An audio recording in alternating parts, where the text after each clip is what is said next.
Well, thank you, Hillary, for that introduction. Can we have another round of applause for Kristen Cox? That was amazing. I really appreciate it.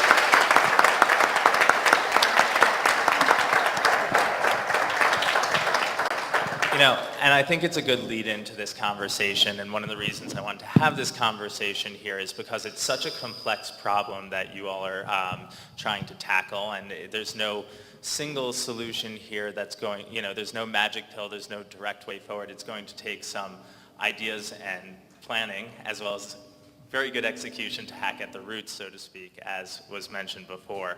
So let's see. I'm pretty sure everyone here is going to know, but how many of you are familiar with the inversions in the room here? Show of hands. Yeah, close to everybody, if not everybody.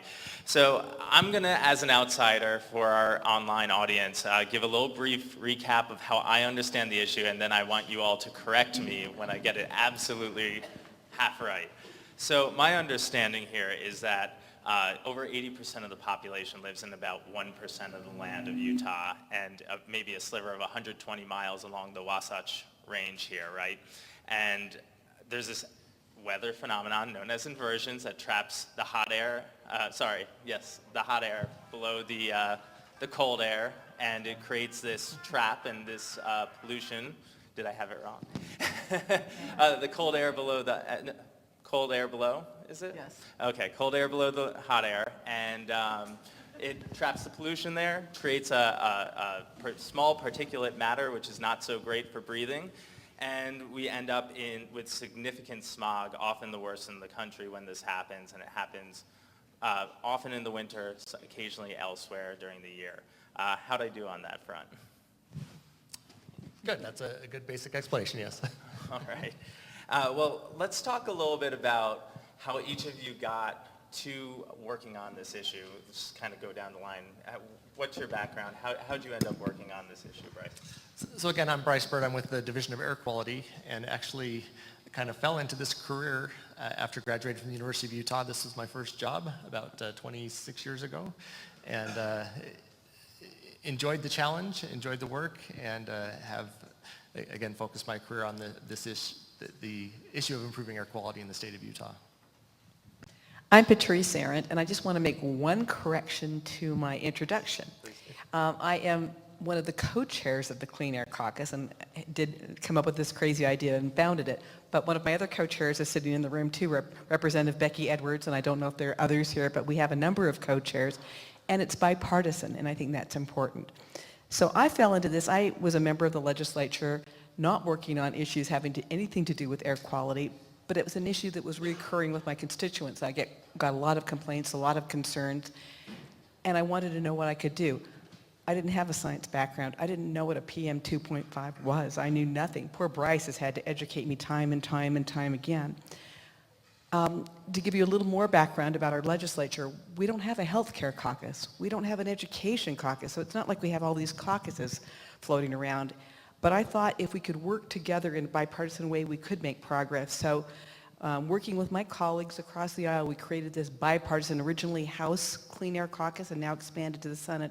And we've been meeting for a few years, and it's really helped legislators learn more about the issues, learn more about realistic solutions, what we can do, and what our role is. Yes, so am I on? Okay. So I'm Debby Sigmund, and my background was in biology research. It was just following interest one step after the other.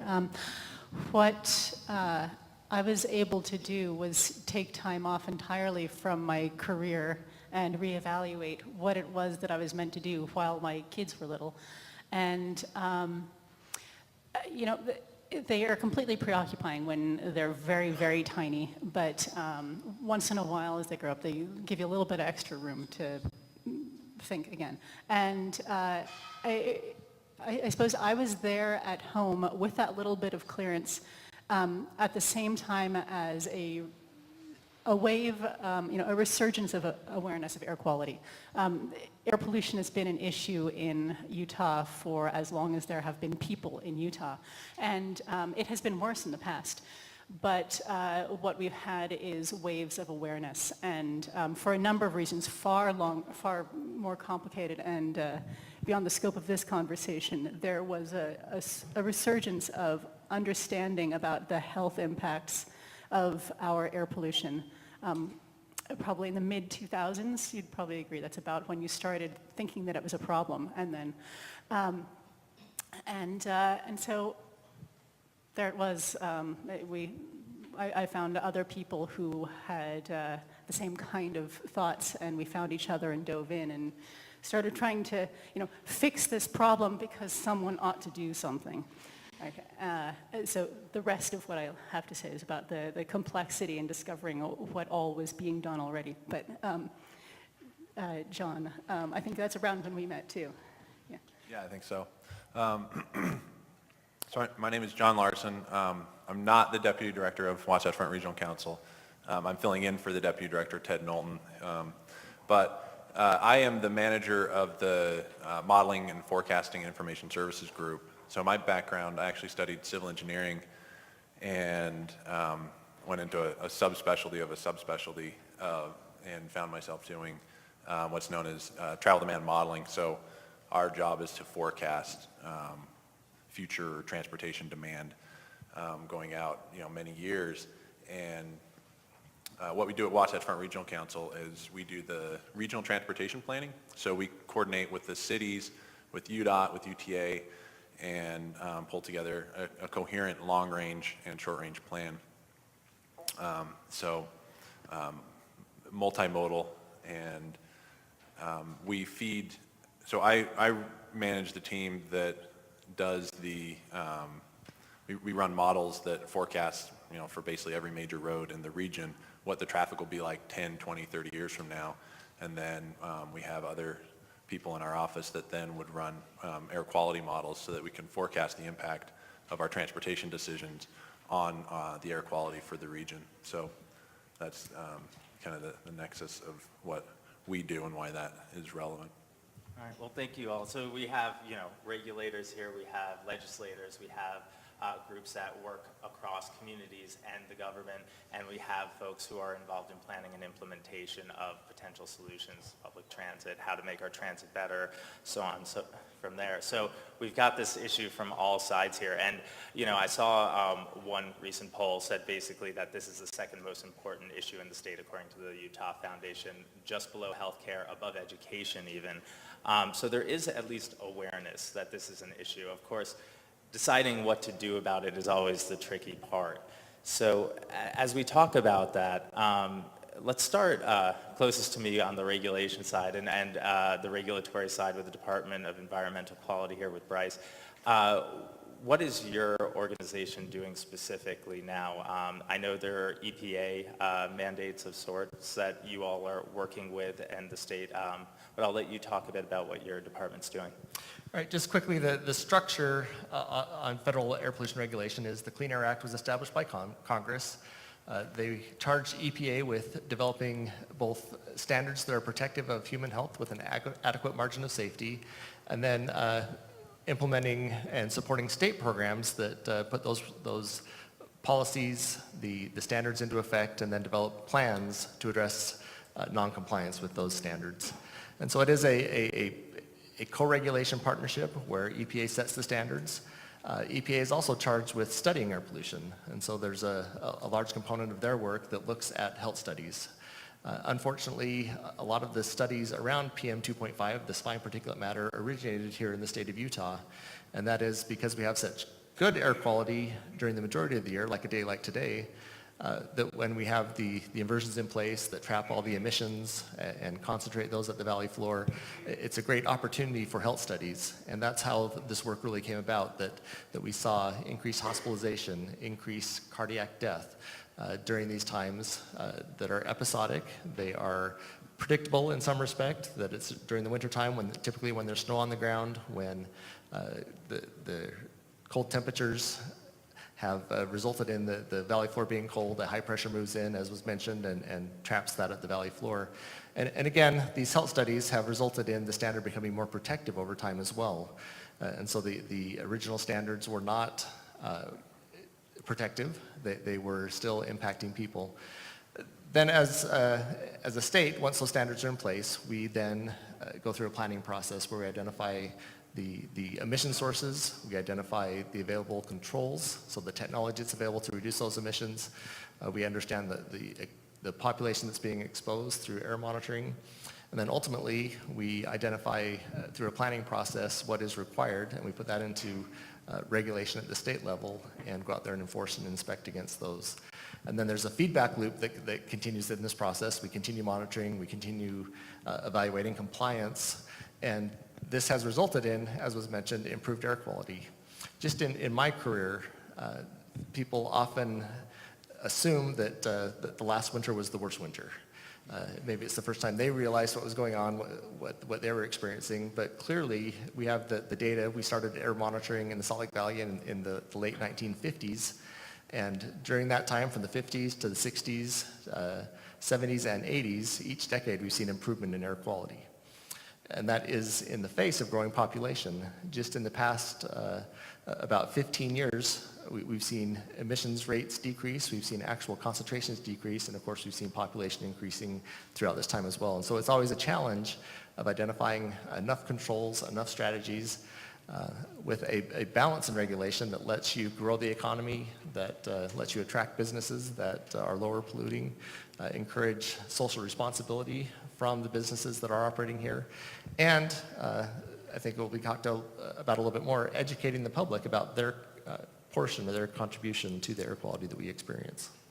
And Representative, you're working on this from the legislative side. I know you've built a coalition, put forward a slate of legislative package or an agenda, so to speak. Could you tell me a little bit about how the pulse of the legislature and how some of these approaches and how folks are thinking about it from that standpoint? It's an interesting issue because many legislators see this as a health issue, which it is. They understand how it impacts people's, respiratory system. They understand heart failure. They understand all those links. But for others, it's an economic development issue because we have examples of businesses that wouldn't consider moving to Utah, employees that leave. In fact, Envision Utah, when they did their research last week, announced the number one reason people leave Utah is because of air quality.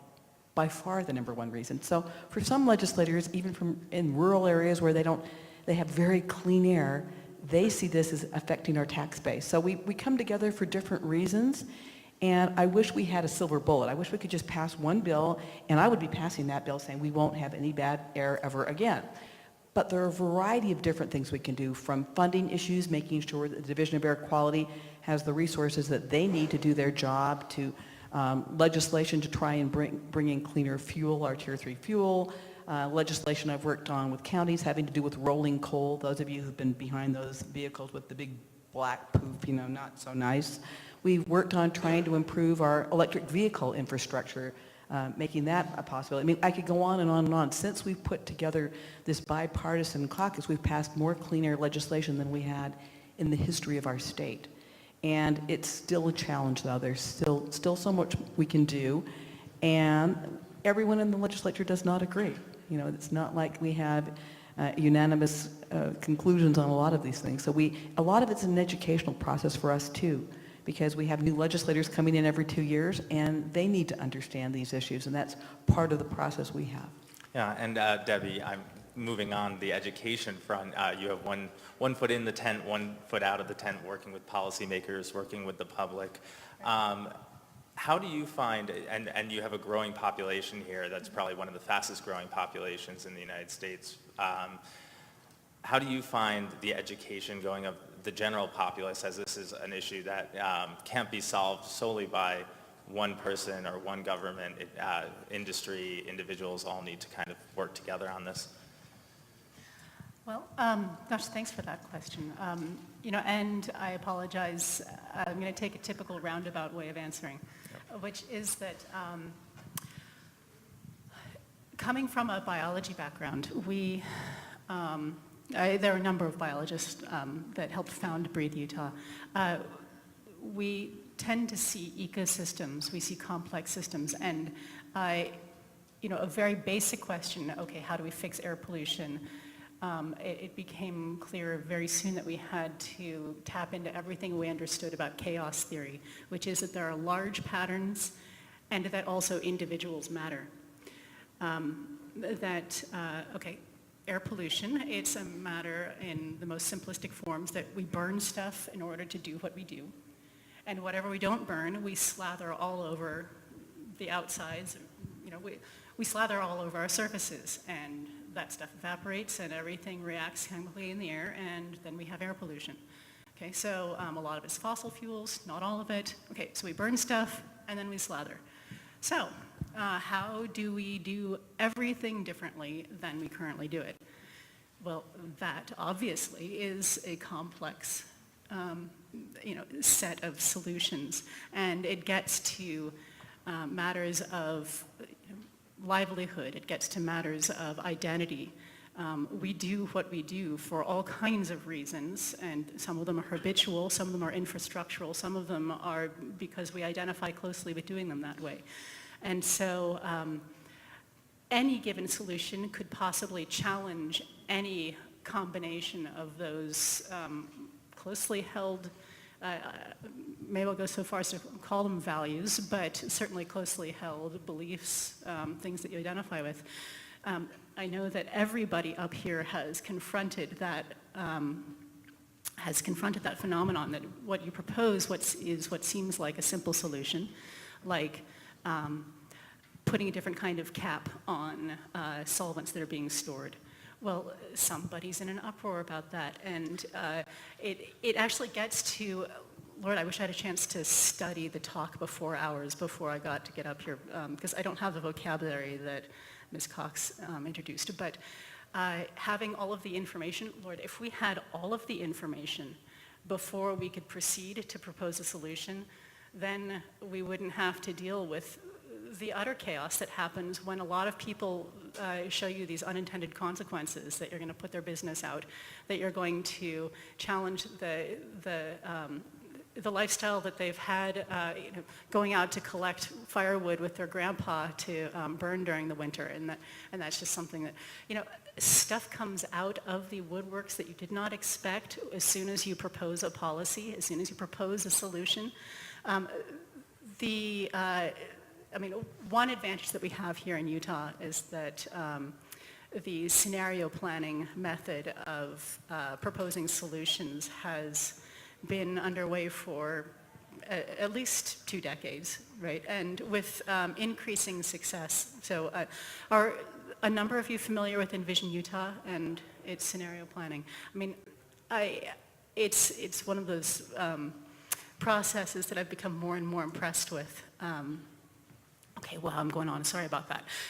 We'll wait till the next, because this is a good segue for you. Anyway, to get to what you finally actually asked me is that where does education fit in? As a nonprofit and trying to look at the problem holistically, what we have decided is that the information base that everybody who is Utahn operates from needs improvement.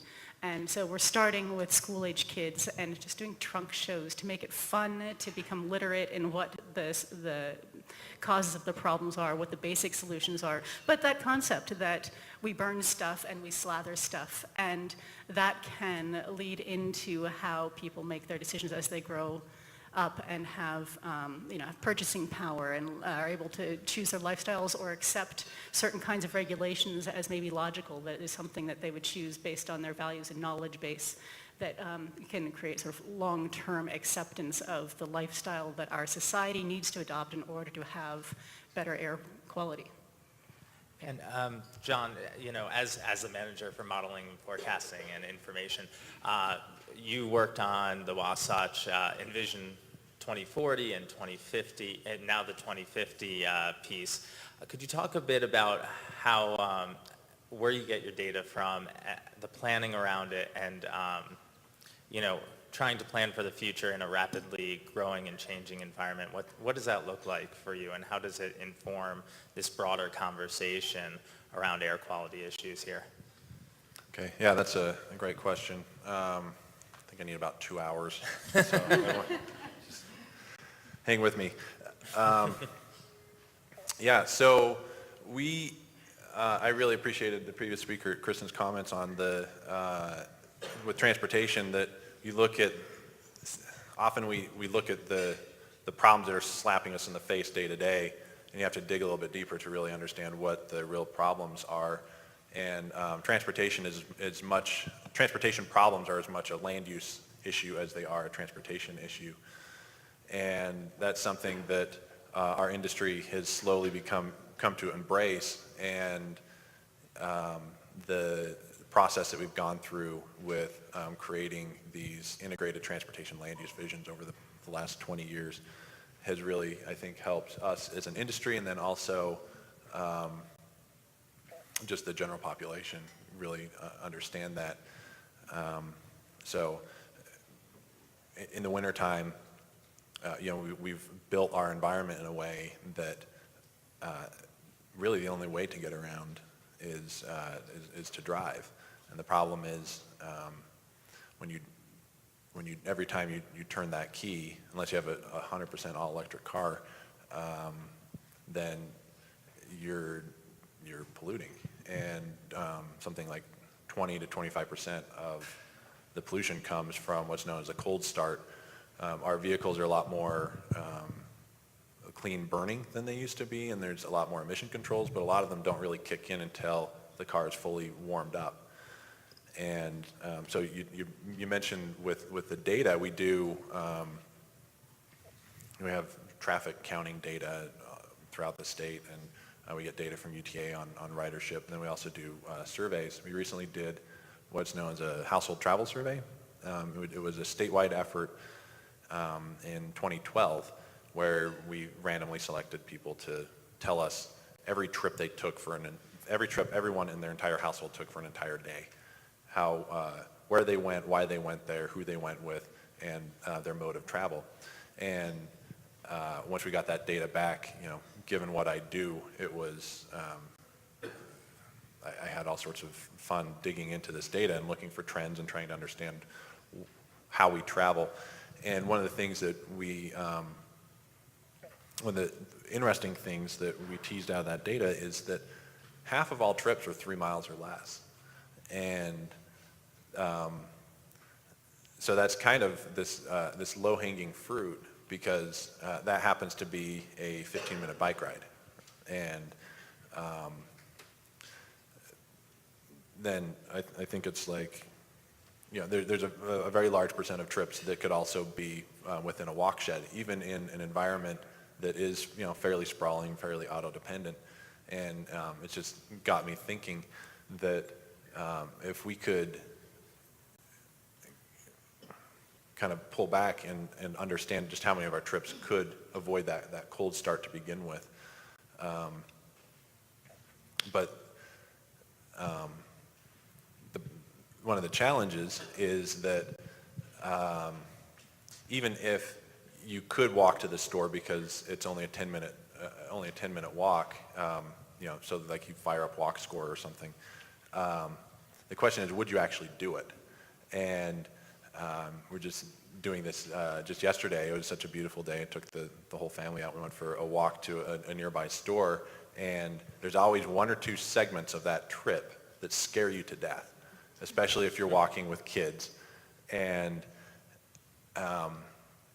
so it makes me wonder that, if every decision maker who had any authority over land use and transportation plans had to take maybe one trip a week by walking or biking, how quickly our streets, I think, would start reprioritizing how we spend our funds. And so that doesn't solve all of the transportation issue, but if we could convert more and more of those short trips to where you don't even turn the key on your car, I think it's one of the bigger things that we could do to make a difference. I know one of you is going to know this. What percentage of it is the so-called mobile sources, like individuals, versus more industrial sources of the pollution? How about we all answer together in unison?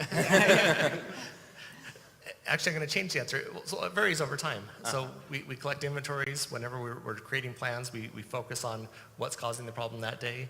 So our last planning assumptions and inventory work showed that about 48% was automobiles. And when I say automobiles, that's the transportation sector, so that would be the heavy diesel trucks as well that are on the freeways, the delivery services, things like that.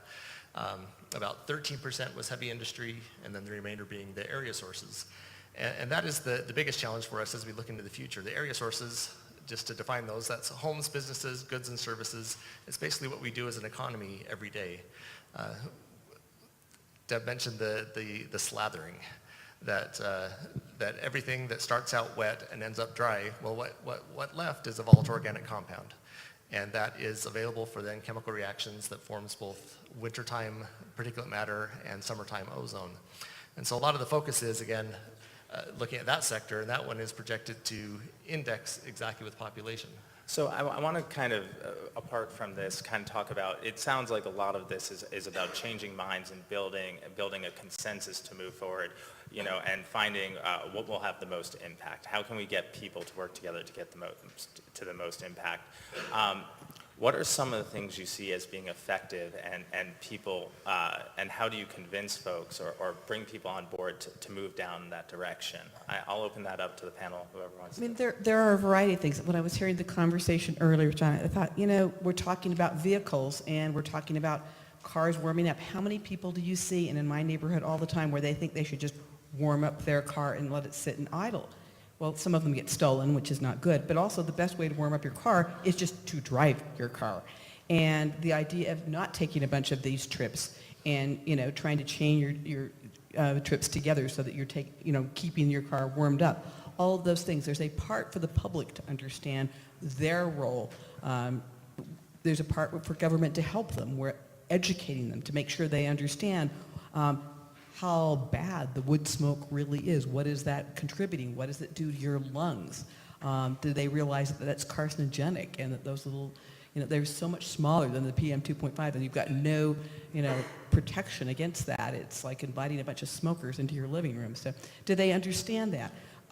What are we doing as a legislature to help fund those programs that are effective in terms of helping to educate the public, in terms of making sure there are incentives and regulatory hurdles to doing the wrong things? So we need to make sure we're incenting the right things, getting that cleaner Tier 3 fuel, making sure that our DAQ has the authority to stop things that aren't helpful and that are going to pollute more. I mean, there's so much that we can be doing, but a lot of it is education. It's surprising to me how many people don't understand this. And I think the idea from Breathe Utah, starting with children, is great, because if you're in a car with a child and you go to throw something out the window, don't do that, don't litter, Mom. But they need to understand that too with respect to driving. And I came up to a school one day and there was a student with a big sign that said, it's a, I think yellow air day, don't idle your car, and he would point at cars. Believe me, nobody was idling at that school. So there are different roles and different things that we can all be doing. There is this idea out there that if we just shut down the refineries in Kennecott, it would all go away. As we've heard, heavy industry, 13%, heavily regulated, has been putting millions into trying to clean up and do a better job as a result of the work with DAQ. So there are a lot of different solutions out here we need to be looking at, but a lot of it is us. Yeah, and I just want to mention about getting information into the heads of people who need it. Whose favorite part of the radio show is the public service announcement? Being sensitive and forceful at the same time is an art to which we all aspire. And thankfully, somebody with a marketing background just joined our board. So he's done a lot of shaking his head, and I can't believe you ever raised a cent with this material. It's great. We've also lucked into a presenter for our elementary and middle school presentations who had another career as a magician. The information needs to be firm and clear and accessible, and maybe that's humor, and maybe it's just taking the time to understand what the barriers are for your listener to accepting what it is that you have to tell them. And I found so far, I don't even sometimes don't get as far as telling them what I need to tell them. We only get as far as me listening. But I consider that at least a step in the right direction, because maybe I won't be seen as an enemy next time I get on camera. It's slow and important to take the time to do it right. I think it's important to focus on why people do what they do. Yeah. So when people, I think Debbie did a great job of hitting on some of the things for why people do things. Often they don't even know that they're polluting. And so sometimes even just highlighting that is enough. Other times there's a lot, deeper reasons or structural reasons. And so I think it's really important to understand the structural reasons so that we're not asking people to be doing these heroic efforts just to do their part to improve the air quality. You want to change the structure so that it's easy to do the right thing. So on that structure part, Amen. oh, sorry. On that structure part, are there certain incentives that you all have found particularly helpful in this fight? Has there been specific opportunities that you all see as this is a great path forward? So, why don't you cover carrot?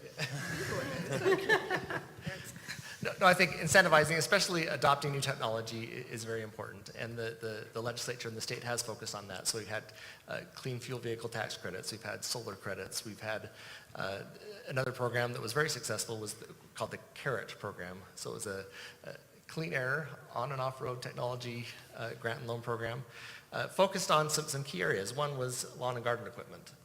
And so people, when they mow the lawns, they've always used their gas lawnmower. They've always had their can of gas in the garage, and that's just been the way people did it. We found that with a modest incentive, giving them the opportunity to turn in an old mower or purchase an electric lawnmower at a reduced price, that people, actually the demand far exceeded the availability of lawnmowers that we had for each one of those programs. So that's just an example of once people have the technology in their hand, that engineering solutions, there's smart people out there that are working on these problems every day. And the battery capacity is such that you can mow a good-sized lawn on an electric mower on one charge now, and it reduces emissions, it makes that connection, and then once you put that out into the community, people see that, they say, well, why am I going out and buying gas? Why am I storing gas? Why am I pulling the starter on my lawnmower when I could be just pushing a button and off I go? And I think that's some of the technology hurdles that we have, and incentivizing these as early adopters, for the early adopters, really helps us integrate it into our society. And it's a program I worked on with the division and passed that legislation. And I will say it's been unbelievably successful, except for that the legislature didn't fund it this year. So I think it takes pressure from the public. I mean, I don't want to embarrass anybody, but how many people in this room actually contacted the legislature to say air quality is important to me? And did you do it on a day that looked like this? Because we hear from people only on days when there's a really bad inversion. And unfortunately, I mean, nobody wants an inversion, but for me, if we're going to have an inversion, I'd rather have it later in the session as we're doing our funding request, finalizing the budget, because, when the air gets nice at the beginning of March, people just stop contacting us.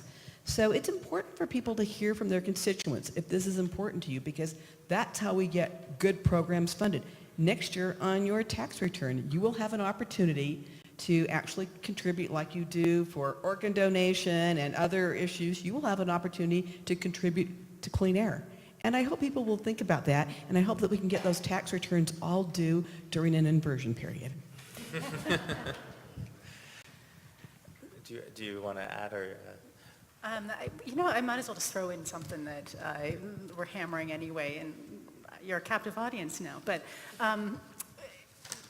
understanding what is causing air pollution is actually a shifting target, and Bryce referred to that. And that his organization is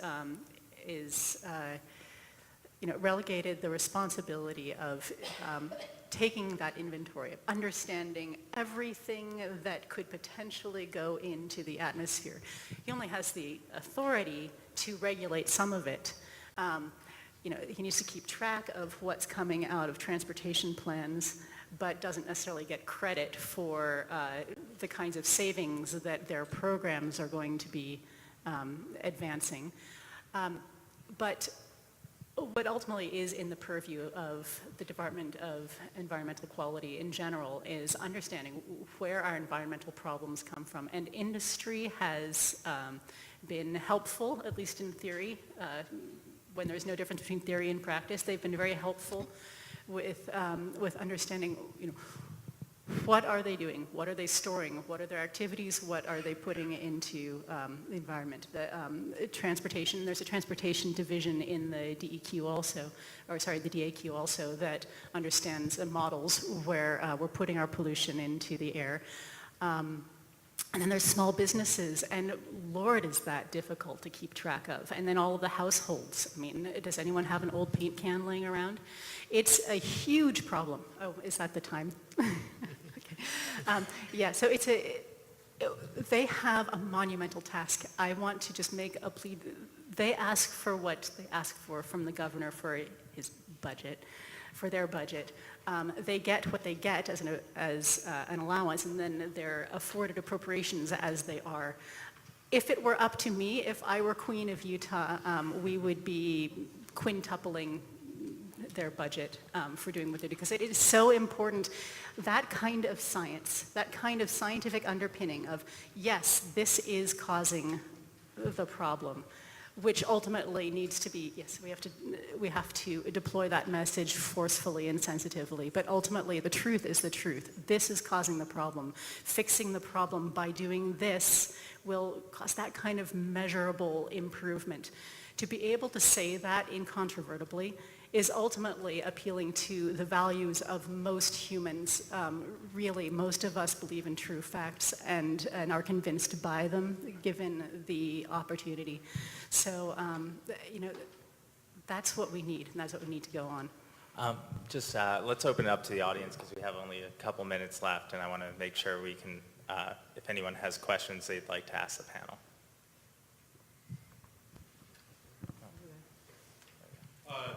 I don't think we need it, but... It's for the people watching online. Oh. I was just going to ask, what's the low-hanging fruit? Like, where, because you did a breakdown of 48% vehicles and industrial 13, and I'm just kind of curious, like, where do you feel or see the low-hanging fruit is to help in that? Well, the soon to be the largest sector of air pollution is the area sources, the slathering, and then the building heat and stuff. So the more efficiently we can do our climate controls, insulation and whatnot. I would not call it low-hanging fruit, because we're talking about many diffuse sources, but that is going to be the target going forward. Once we have switched to dense populations that support mass transit that's well-funded, and electric cars besides that. So once we've handled that low-hanging fruit, the infrastructure, then we will insulate and shade and improve the climate controls in all our buildings. After all of that, we'll be a lot of the way there. In terms of low-hanging fruit, a lot of that low-hanging fruit, frankly, is gone. And obviously, there's a lot we're doing in terms of trying to improve our fuels, Tier 3 fuels, all of those things. A bill that I worked on this year that just got going a little late and didn't pass, and I've already refiled for next year, has to do with diesel emissions. If you're in one of the non-attainment counties and you have a diesel vehicle, so you can have the same model vehicle, one's diesel, one's gas. If you have both of those in all counties but one, they will both go in for emissions testing. And diesel vehicles, if they go out of compliance, tend to pollute more. They tend to go out of compliance more often, but there's one of our counties that just didn't seem to want to do that. And that's bad, because we're talking about a significant amount of pollution, equal to what would be the third largest, I think, industrial polluter in that county. So we are working to make sure that we have consistencies with the counties. A vehicle that is polluting, the pollution doesn't just stay in one county. The vehicle doesn't just stay in one county. So I'll be working on that for next year. But again, that's just one piece. There's a whole lot of things we're talking about. And when we hear about buildings, one of the reasons that's significant, a vehicle you may have for 12, 15 years, but once a building is constructed, to go back and make it more energy efficient, to make those walls thicker, all of those things, that's not going to happen as easily. And that building could be there for 50 or more years. So it's very, very important that we're looking at those issues going forward, and things that people don't even understand. The type of water heater you have makes a difference.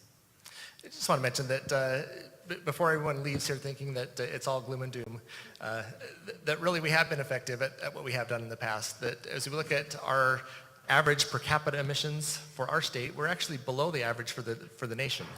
And so a lot of the planning we've done has been very effective, that we have fewer higher pollution days than we've had in the past. We're still struggling to find additional controls. The low-hanging fruit, I get really excited about a 1% decrease in emissions that costs less than about $10,000 per ton to implement. And so again, you have to, I'm an optimistic person, but it is getting more challenging, and especially with the growth that we're experiencing right now, but we have been effective in the past, and we are seeing improving conditions now.